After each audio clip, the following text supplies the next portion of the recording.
a los participantes, sobre todo a los ponentes, por haber aceptado también acompañarnos hoy. Estamos en la recta final de la sexta jornada de ACCID, una jornada que debía ser de un día y que llevamos 3 meses prácticamente en sesiones semanales, desde el mes de mayo hasta ahora, la semana próxima que acabaremos, ¿no?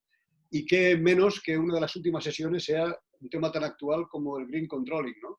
Y esto es gracias a varias cosas. Una de ellas a tener la suerte de compartir la Junta con un vicepresidente como Xavier Subirats, que va a ser el que va a introducir el acto, que no solamente es un gran profesional del mundo del control y de la governance, ¿no? Yo creo que es un apasionado de esto y por eso nos facilita mucho las cosas, ¿no? Y además, pues el socio protector y colaborador ya histórico también de ACCID, ICV, ¿no? La Asociación Internacional de Controlling, facilita que podamos tener esos ponentes de ese nivel, ¿no? Seguramente el reto que el presidente Carlos de Inglaterra en el Congreso Mundial de Accountants del 2018 en Sydney dijo que los contables deberíamos contribuir a salvar el mundo para llegar a los objetivos del desarrollo sostenible. No creo que sea labor de los contables salvar el mundo, pero bueno, contribuir seguro que sí. O sea que nada, Xavier, cuando tú quieras, gracias de nuevo. Thank you very much, Claudia, for accepting to join us. Y que sea la participación. Gracias. Muchísimas gracias, Daniel, por tus amables palabras. Bueno, se está hablando y Financial Times sacaba un vídeo que hablaba de Warrior Accountants, de Warrior Controllers, de los controles guerreros, de los contables guerreros que incorporaban el Green Controlling dentro de su tarea y a lo mejor algo sí que pueden ayudar a salvar el mundo. Pero nuestra sesión de hoy es gracias sin duda al convenio que existe entre ACCID y ICV, que es el International Control de Gestió, la Asociación Internacional de Controllers, que es la asociación más importante en Europa de profesionales dedicados al control de gestión.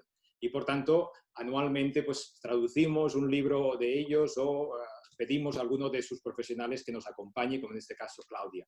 Muchísimas gracias.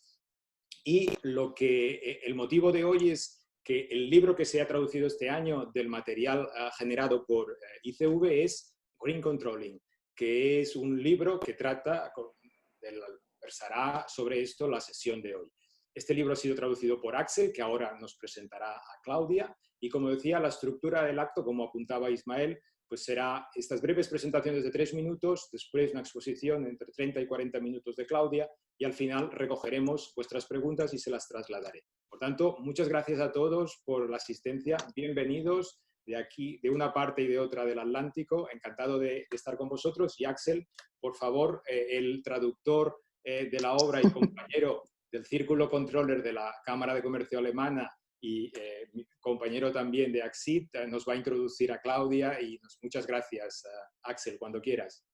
Gracias, Xavier, y buenas tardes y bienvenidos a todos. Bueno, mi vinculación con el ICV es que yo soy el presidente del grupo de trabajo del ICV aquí, que tenemos un pequeño grupo en Barcelona. Se nos conoce más como el Círculo Controller y nos reunimos normalmente en la Cámara de Comercio Alemana y hacemos reuniones para debatir temas del mundo de controlling y todo el mundo está invitado a participar. Si os animáis, tenemos un grupo de LinkedIn que se llama Circulo Controller y si no, también tenemos nuestro hueco en la página de la Cámara de Comercio Alemana. Entonces, hoy estoy encantado de poder presentarles a Claudia Manuel, que Claudia dirige el Departamento de Gobierno Corporativo de DATIV desde el 2018 en Alemania. Y sus responsabilidades incluyen muchas tareas y quiero destacar el controlling estratégico, la presentación de informes de gestión, la gestión de riesgos, sostenibilidad y los objetivos de la empresa. Así, bueno, poco, ¿no?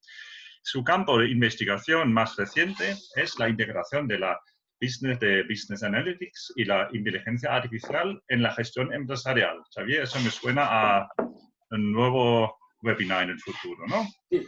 Desde mayo del 2020 es miembro de la Junta Ejecutiva del ICV, de la Asociación Internacional de Controller, y participa activamente en varios grupos de trabajo, entre ellos el Green Controlling.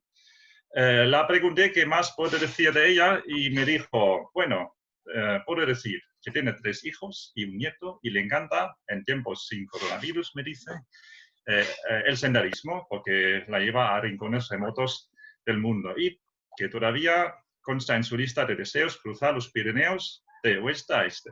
Entonces, espero que lo pueda hacer pronto y aprovecho otra vez para dar las gracias por participar en este webinar y le paso la palabra a Claudia.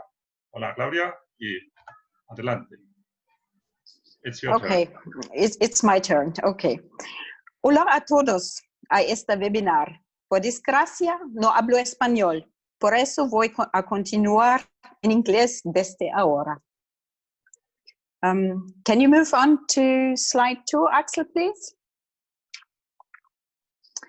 10 years ago. Imagine we are in 2010. We know a lot about the environmental concerns and the critical path for our climate. Social aspects receive little attention in companies. We had climate talks in Kyoto and Paris. The Earth Overshoot Day shows how greedy we are in consuming non-renewable resources, 3 times more than Earth can regenerate a year. And we continue to burden the future. How can we come from knowledge to action? Back in 2020. In the meantime, the United Nations published their goals on sustainability. They established a framework empowering states and companies to operationalize sustainability on their individual scale and to use it as a reference model regarding ecological and social aspects. Next slide, please. And today, sustainability issues play a vital role for companies. They influence the reputation for the better or the worse. Ecological and social aspects cause and impact each other. Taking action or non-taking action can have substantial consequences on business models, on sales volumes, and even on profit. In the current chart, you can reflect the cause effects of the SDGs on the coronavirus. Some samples. H&M, a closed store like Zara, suspended rent payments. A shitstorm followed immediately. The automotive industry in Germany wanted to distribute bonus payments for the year 2019 during the corona crisis. A critical discussion followed immediately. As a consequence, most countries check companies before granting funds. The same happens in the meantime to tax avoiders. But companies can also be successful with green issues, even in times of crisis. Photovoltaics, e-cars have a delivery time of 6 months as demand is increasing steadily. Investors, such as private, state, or institutional investments companies, put more focus on sustainability management of companies before doing their investments. Thus, sustainability matters. Next slide, please. So we move on to our agenda for the next 35 minutes. We start with a glance on our expert group, some key figures of DATEV, and on the Green Deal of the EU. Chapter 3 and 4 show how to establish sustainability in our companies and controlling departments. It is a mix between theory and selected case studies. And I will finish with trends and recommendations. Next slide, please.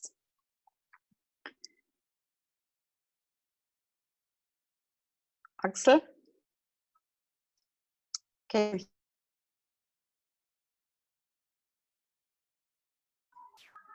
Do you?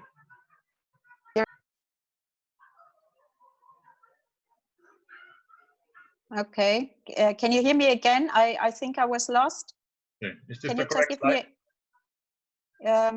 just give me a minute? I need slide 5, or we can go on to 5, 6. Yeah, that's good. That's perfect. Our work group is best described as a think tank of the international controlling community.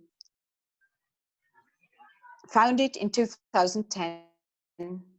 It's now a decade that we have exchanged ideas, and our main goal is to discuss current issues of sustainability, to develop solutions and give advice to companies, and solution in a simple, innovative, and flexible manner. The unique feature of our expert group is the collaboration of scientists, consultants, and managers all together. We focus on real company cases rather than pure theoretical models. And this is the advantage for you. Everything presented in this webinar, as well as in the book Green Controlling, has been already proven in practice. How did we start? We founded our group in 2010 with focus on ecological subjects and created the brand Green Controlling, which is still kept by until up to date. In 2014, we broadened our perspective and integrated social aspects. Since 2018, our brand name has been extended. It is Green Controlling for Responsible Business. Axel, can you hear me? I'm not sure if the connection is good. Okay, thanks. Although Green Controlling comprises ecological and social aspects, the focus in the following presentation will be on ecological issues, but every solution I'm going to present you can imply also for social aspects alike. And on the next slide, you're too far. Slide 7, please. Okay.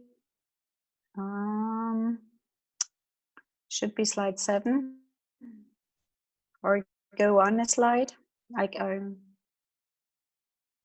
Yeah, that's the companies. Thanks. Although most companies are German companies, you might know some of the big players. You see, of course, DATEV, then the Deutsche Bahn, the German railway, VW, the automobile industry, Telekom, just to name a few. But let's go on. Well, next slide. Before we go into the green details, I'd like to introduce a little bit my company. DATEV is an IT solution provider for tax consultants, auditors, and lawyers. Our legal entity is a cooperative. To use our products in Germany, these professional groups have to acquire a membership first. This differs us from other companies. Thus, our primary goal is to increase value and to benefit our members. For an IT company, we are very old. Founded in 1966, we count more than 50 years. And despite our long history, we have had only 3 CEOs, Chief Executive Officers. The third one, Dr. Meyer, took over the chair of the board in 2016 only. And since 2018, we have also been a $1 billion company with sales of almost over 1 billion, with constantly rising sales. And we are happy to have solid financial resources and to be able to finance our operating business ourselves. Our European commitment is shown in the chart below on the right side. In Spain, our sales partner is Sinfopac International. And then let's go on to some more figures from DATEV to give you a better example. I will pick out some examples, but just have a look at the other numbers, dates, and facts. Our most important product is payroll, seen in the brown boxes in the middle. Approximately 13 million employees receive their payroll every month from DATEV in print form. In comparison, we have about 42 million employees in Germany, so our market share is quite substantial. Around 1 million of these employees use already our online solution for payroll with increasing demand. 238,000 companies deploy our online software, which simplifies the collaboration between tax consultants and companies, automating many paper processes into digital ones. To summarize, digitization, automatization, and collaboration via platform solutions and a high standard of IT and data security are our core business. And that leads us to the next slide, directly to sustainability. The European Green Deal, an initiative of the European Union to grow green, Let's take a quick look at this framework, as it is the first time the European Union puts ecological aspects in the focus of financial support initiatives. So on slide 11, you see the most significant goals of the European Green Deal is to become climate neutral by 2050, which means 0 greenhouse emissions into atmosphere. In order to achieve this goal, a large part of the emissions caused by fossil fuels such as oil, coal, or natural gas would have to be avoided, and the remaining part of the emissions to be stored. An interim goal is to cut CO2 emissions by 50% by 2030 in comparison to 1990. Let's have a look at the different sectors. Energy. The focus here is on the shift towards renewable energies. The manufacturing industry in particular should not only work with renewable energy sources in the long term. For this, the European Union is focusing on expanding energy generation. Another point is saving energy, for example, by modernizing and renovating buildings. Traffic. The European Union wants to push ahead with e-mobility by building at least 1 million charging stations for e-cars by 2025. Aviation and shipping are to be limited. Industry.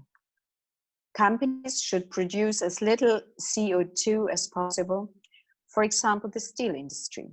The EU wants to ensure that only clean steel is produced using hydrogen as energy source. The production of batteries should also be as environmentally friendly as possible. Next sector is agriculture and forestry. The use of chemical crop protection products is to be reduced by 50% by 2030. Ambitious goals. Farmers should also use less fertilizers.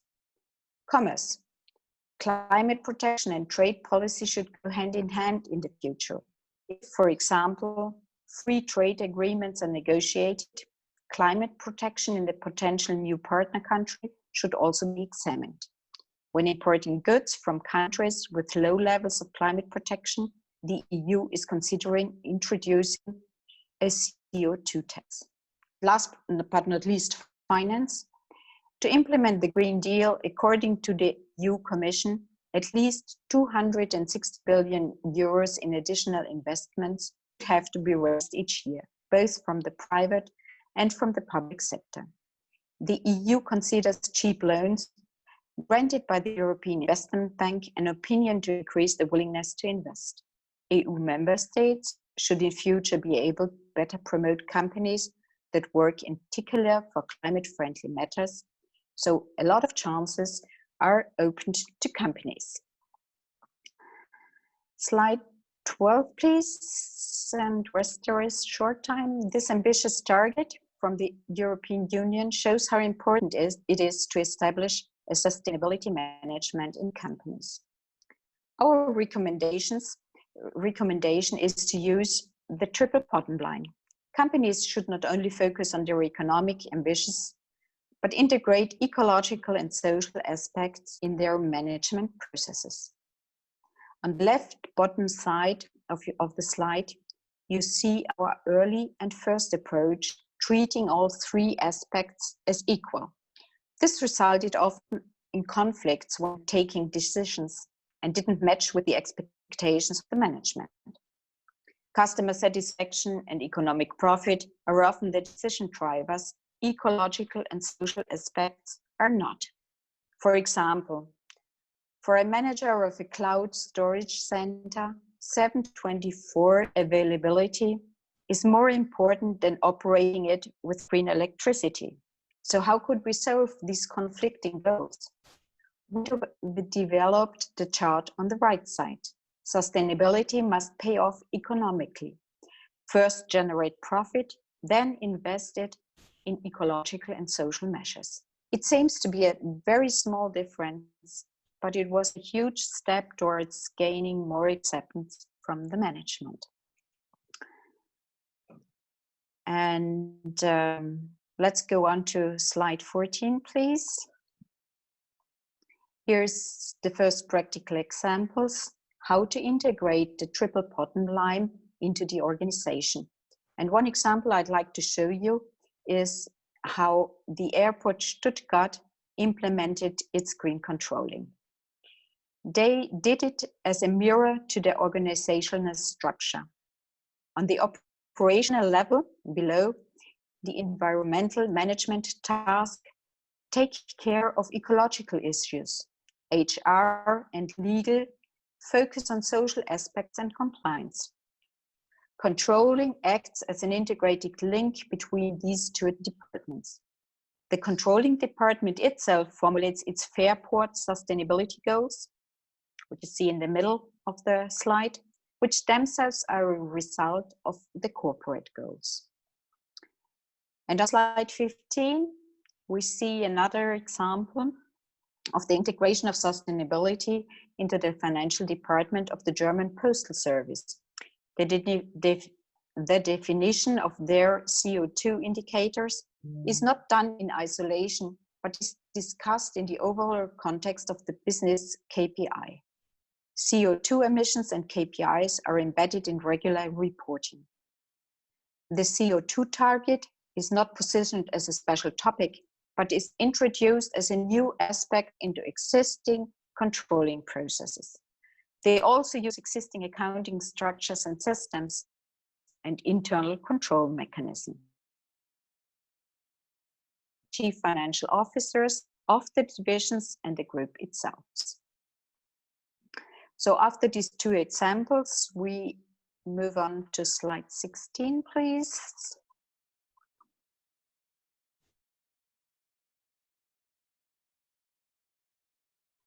And am I still online?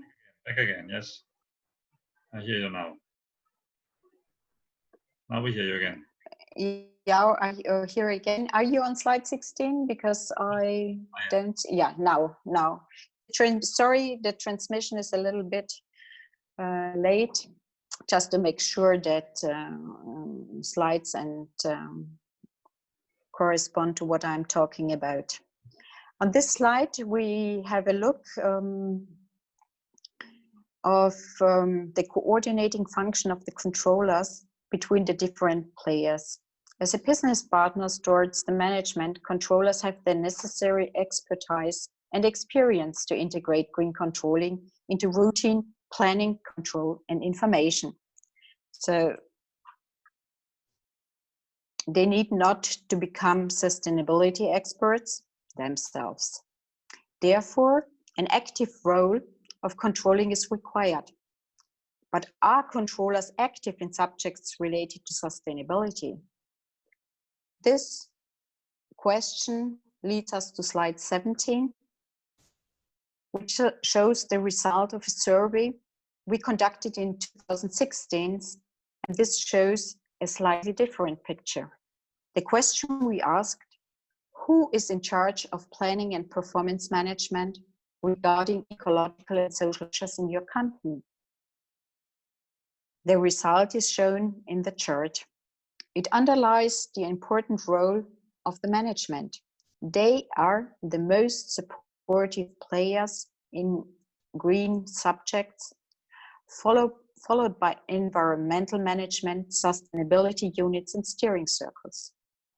Controllers are in the 6th place. With a result of less than 5%, their visibility in the context of sustainability is poor, I would say.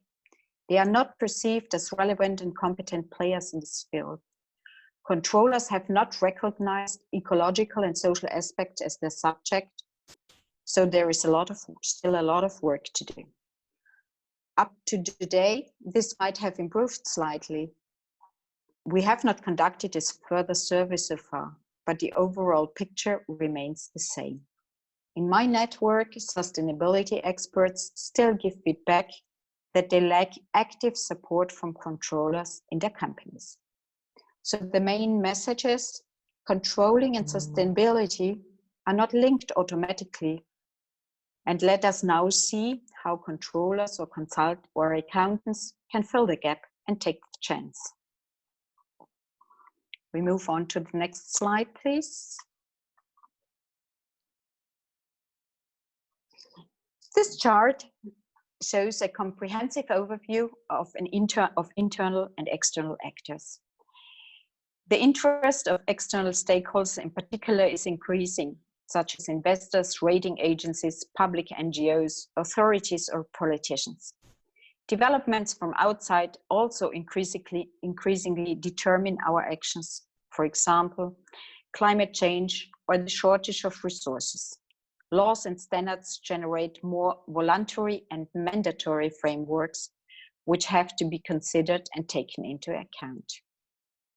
So let's directly go from theory to practice on the next slide. And we have a look at how Bayer, a global player in chemistry, analyzed its stakeholders. Bayer classified them into 4 groups. Their approach differs significantly from the classical perspective of a supply chain perspective. For example, customers, suppliers, and employees are seen as partners in one category, partners, on the left side. Sustainability is seen in the same category as profitable growth in the financial perspective. But obviously, you all know the case of Monsanto. They did not follow their own guidelines. Something must have been happened. So it's good to have principles, but they should also be lived in reality. So we go on to slide 20, which I like particularly because it's a really good material. The English word is very difficult. Materiality analysis of MAN, a truck and lorry company you surely know, also an international player as well. It shows ecological and social measures according to the importance for the company. This is shown on the horizontal axis. For example, donations and sponsoring are of medium relevance to the company. Product-related environmental protection has the highest relevance for MAN. And the stakeholders also have high expectations on this environmental issue. It can be seen on which can be seen on the vertical axis. This topic is ranked at the top right. Just to give you 2 examples how to read this chart. The chart also shows the development over time, and new topics are newly included in the relevant year, such as, for example, CO2 emissions, which you find in the medium relevance square for the company, and having high expectations from the stakeholders. So let's go back a little bit on the next slide to our survey conducted in 2016. We wanted to find out, furthermore, if attitudes and commitment of companies towards sustainability have made progress since 2010 when we did the first survey. The quick answer is yes. The strategic importance is increasing, not as much as we expected in green matters, but there is a slight improvement. Market pressure and the influence of customers are becoming more relevant. They are even more important than legislation, although politics still play an important role. The fulfillment of customer requirements and the improvement of corporate reputation are among the most important objectives that are to be achieved with ecological targets. More interesting is that we classified 4 types of company according to their sustainability strategy. And this is really very important to understand how it helps you to integrate green controlling. They describe the path that companies take in order to be successful. I will start from the left to the right. Companies following a green compliance strategy. This category includes companies that are exclusively compliant. That means that they undertake all legal requirements regarding green or sustainable matters. In the next follows companies. You can see companies following a wait-and-see strategy. These companies take social and ecological measures. I, for example, would classify data as such a company. We are working on green IT, and we are implementing a large number of measures to introduce energy consumption or to use it efficiently. More advanced companies are focusing on green products and solutions. For example, biomarkets offer a large number of ecological food in addition to their classical range. The top companies, the top green companies, are following a holistic green strategy, and you find them in the last category at the left side. One company I'd like to mention is Vode. I don't know how to pronounce it in Spanish. It's an outdoor clothing specialist. Their clothing is produced sustainably. The employees enjoy high social benefits. And another example would be the Umweltbank, a German bank investing inclusively in sustainable companies. They have reached the highest level because they combine sustainability with their products and with their behavior and acting as a company. And now the interesting question is, how do these categories help us in terms of how sustainability is managed, and what role controlling or controllers can take on? My recommendation is, first assign your company to one of these strategy types, and then, according to where your company is positioned, implement tasks, design processes, and develop instruments. So if we could go on to the next slide. And there is another chart I'd like to put your attention on because it eases your implementation. And we suggest to use the process model developed by the International Group of Controlling and the ICV. The chart shows how green controlling can be successfully implemented in strategy and operational planning, as well as in management reporting, using specific instruments, procedures. All controlling relevant tasks and processes can be transferred one-to-one to green controlling. And we know from our survey that the need for support in the context of strategy development and implementation is one of the most important requirements of management, followed by management reporting and the provision of KPIs. So I will focus on that in the following minutes. And this leads us to the next example. So we have here Henkel, another global player, and we have a look at their strategic planning. Henkel groups its sustainability actions into 6 focus areas. They developed a clear understanding of ecological and social issues relevant for the company. For each focus area, they formulated a mission statement. For example, the mission statement for performance is to create value for customers and companies alike. The planning term is 5 years, and for each focus area, a KPI, a key performance indicator, has been defined. Targets are set to measure and monitor success. For example, security, plus 20% safer per 1 million man hours, or to reduce water and waste, minus 15% per production unit. The same applies for energy, minus 15%, just to state some of the examples. Another company on the next slide, ThyssenKrupp, has a slightly different strategic approach. They focus on drivers and restrictions to their business models, shown in the left side and in the right side column.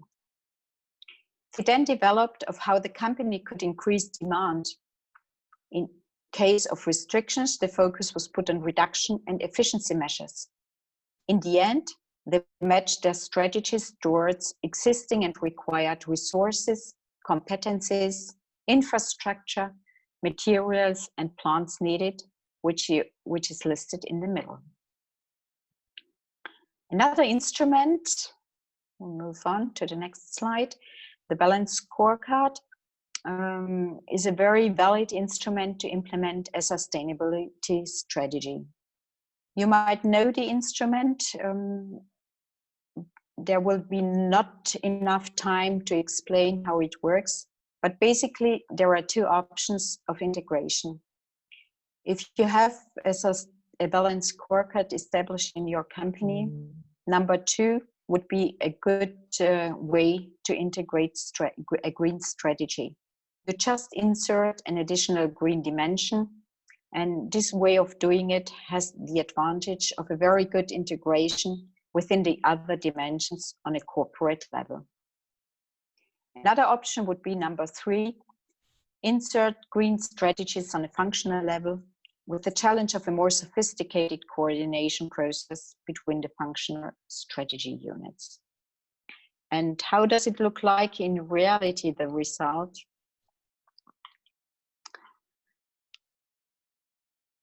Axel, would you move on a slide? We want to see the example now. Okay, thanks a lot.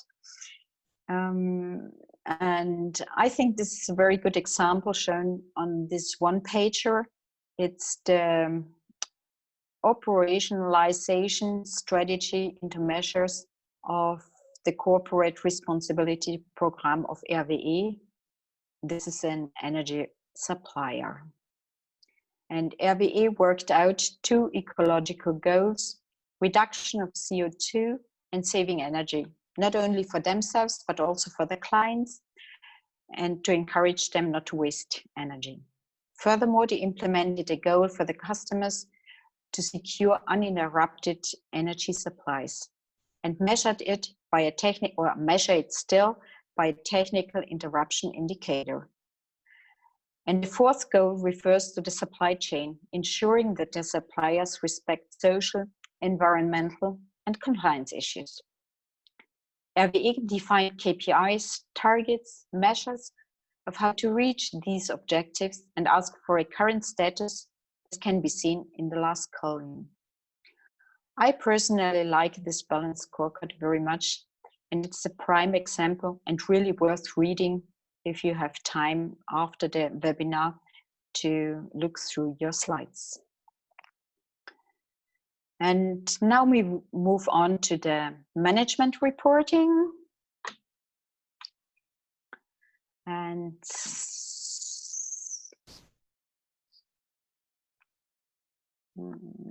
go on to slide 29 directly. Just, okay, another example, which which I like very much. It's a management report that includes the current year, gives a short-term and long-term outlook. And what is particularly to be pointed out is that the risk view is integrated. The information is presented graphically. A traffic light system shows at the first glance whether measures are on track or on deviation. I find it's an overall very appealing report containing a lot of information summarized on one page. On the next slide, I'd like to introduce the sustainability of my company and focus on the ecological report. The report is updated and commented quickly for every forecast. Environmental activities, ecological KPIs. The most interesting one in the you see is so-called P factor, power usage efficiency. This is an indicator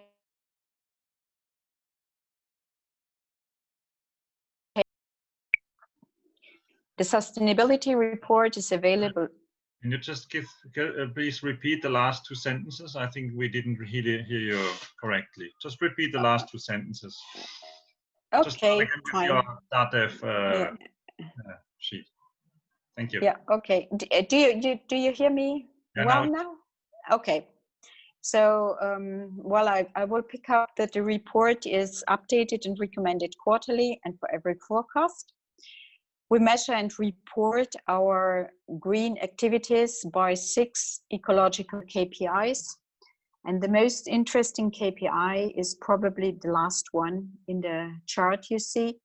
It is the so-called PUE factor, power usage efficiency.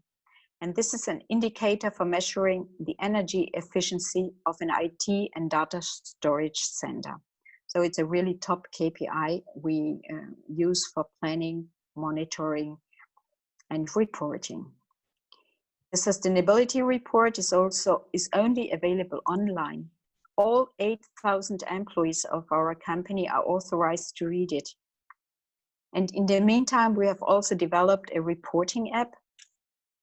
Here we report interesting ecological and social key figures from the company and receive a great response.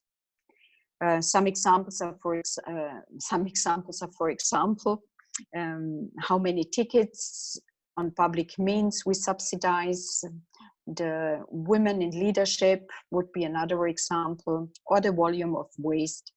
And that's very, we get a very good response on the weekly updates. So now let's have a look at our last part, because it's always difficult to find suitable KPIs.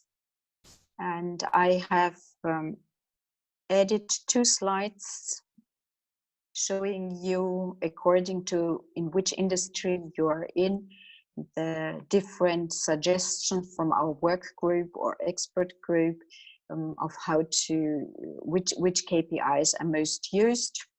And as you can see, group-wide energy and greenhouse gas intensity of production play a significant role in almost every industry. So we can move on to the next slide. I give you some time to reflect on the slide without any further deepening the KPIs.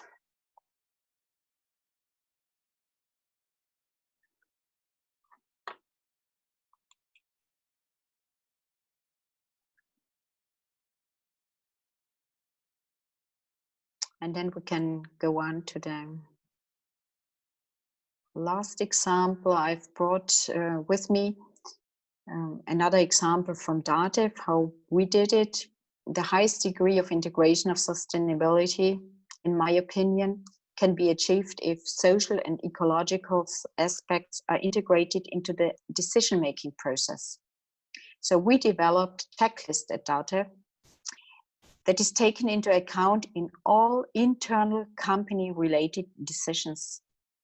In order to gain acceptance of the management, we'll allow a qualitative assessment of the relevant criteria in 3 stages. You see it in the middle: positive, neutral, or negative. Managers can indicate if a criteria is not relevant. For example, maybe you go on with 2 pushes to show the all the 3 dimensions. It's easier to catch the content. Thank you, Axel. Managers can also indicate if a criteria is not relevant. For example, energy efficiency measures in our data storage center do not directly increase customer benefit, or new services or products increase the customer benefit, but do not necessarily have a social dimension. And we also integrated the double materiality. We ask our management which stakeholder group, including ourselves, benefits most: the company, the customers, or the society. For this integration checklist, we were awarded the Green Controlling Prize by Horvath & Partner and the ICV. So we are very happy, and we receive a lot of demand for this checklist. So let's take some minutes for the outlook, and then I think we filled the 40 minutes. If you could go on to the next slide, Xavier? Yeah, that's perfect. Xavier and Axel asked me to give you an overview of our group work. So this is a slide basically where you can see that we publish regularly. In 2015, an approach of integration, ecological and social perspectives in investments and project controlling. In 2007, a white paper considering how to establish integrated reporting. In 2018, we worked on thesis of green controlling. And in 2020, we are about to publish our last white paper with focus on impact measurement. Unfortunately, Corona moves us some months backwards, but I think in July or August, we will have the white paper published. And I translated, or Axel translated in Spanish for you on slide 37, the 10 theses already. And we talked through most of the topics during this session.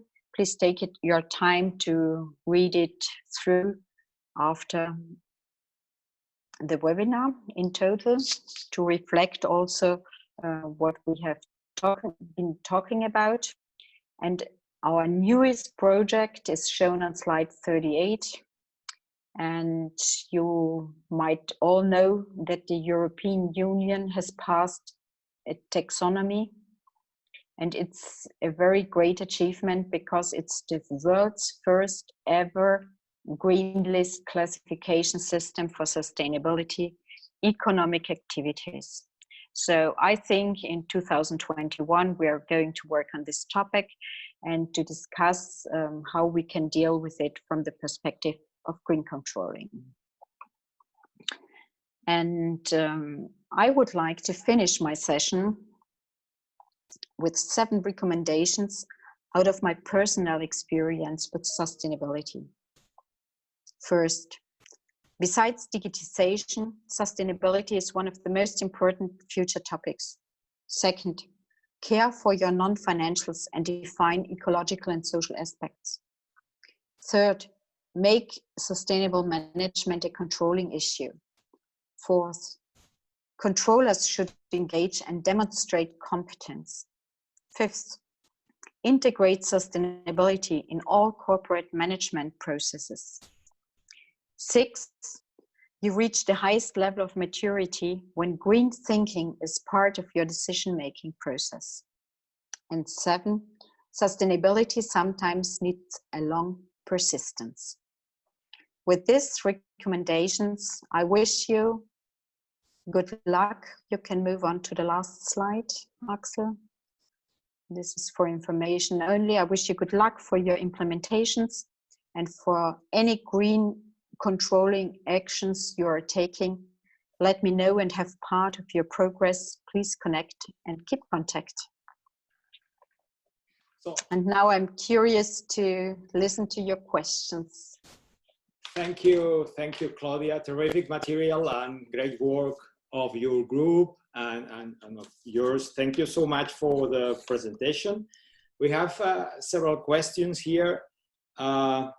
One is from Alba from University in Barcelona, asking about for the standards. At what extent GRI or ISO 14000 or EMAS, EMAS are applied in the examples you showed or in your results? Yeah. So standards is a very good question because they ease a lot of your work. All standards named by Xavier are valid standards, are very good standards, and it differs a little bit whether you are an international company. You just check what suits best to your company. Most global players use at least GRI or another standard in combination. DATEV, for example, as it is a very German company, we use the Deutsche Nachhaltigkeitskodex, which is translated by German Sustainability Codex, published by our government. So we found out that this is a codex that suits us best. So there can't be a general recommendation, but all standards have a very good maturity and help you to focus on the relevant topics, green topics. Yeah. Also, materiality, as you mentioned, is very important. And most American companies are using SASB as a materiality way of checking what's important in the company. We have another question from Daniel. Daniel is asking about what we call the greenwashing or the rainbow washing, which is not practicing what you are preaching. Some companies that, for example, say that the bottle for the water or whatever liquid is recycled, but this bottle should be left in the nature as well. So what do you think about greenwashing, rainbow washing in the companies? What's your thinking on this? Yeah, I'm sorry, I have a very bad connection. Did I understand it right that you asked me to talk about greenwashing? Yes. Yes, please. Yes. Yes. I have a clear opinion on that. It's very important to, if you undertake green, environmental or social actions, you should do a valid marketing on your actions, because if you do good things, you also should do a marketing. But to tell stories is one thing. The other thing is to implement a really good management process, from strategy to planning to monitoring to reporting to taking actions in your company, to really ensure that all actions are taken seriously.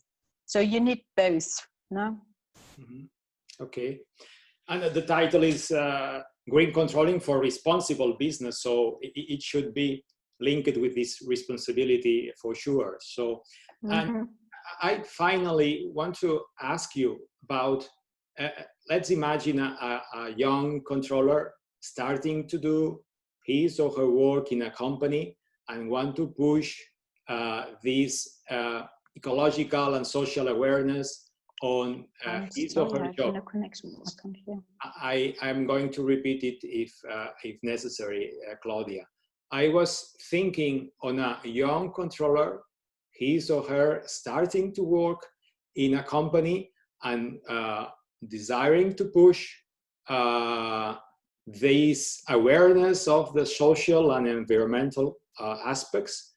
What would you recommend to him or her in order to start this itinerary and convince the staff in the company, the C-suite, the managers, in order to perform, to improve this controlling of these environmental and social aspects? What you would recommend to young controllers, Claudia?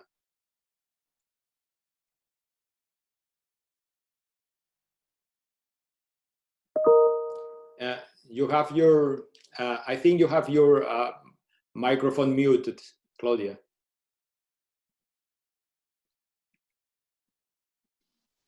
Okay, do you hear me again? Perfect, yes. It's about yes. young controllers. One controller starting his or her job in a company and wants to improve the awareness of the company on the social and environmental aspects. What would you recommend to him or her in order to do this itinerary that you have been doing during years? Yeah. If he starts in the controlling department, I would recommend that he looks for partners. You normally have a sustainability or environmental department. You have somebody in the HR department who cares for social aspects, and then he should try to talk to them, and he or she should bring in his knowledge to that he is best to implement a strategy, a planning process, a reporting process. Maybe start with the reporting, maybe start with an app giving non-financial informations to to many employees, and then you create a demand because people start to get interested. If employees start to get interested, managers are interested. Best thing, your customers or clients are interested in your sustainability activities. Then you get a push from external. Perfect. Thank you. Finally, what's your view on the non-financial reporting directive by the EU, the European Union, to improve non-financial reporting in companies? How has been accepted in Germany, and what do you think about this legal push for this non-financial reporting? I can't hear you. Yes. Xavier, I can't hear you. It was about non-financial reporting directive and the European Union. What's your thinking on this non-financial reporting directive? Yeah. I think it's a great chance. It is only in Germany. I can tell you only about how we handle it in Germany, as I don't know your Spanish activities in that field. But in Germany, about 500 big companies, DAX companies, are obliged to publish according these informations.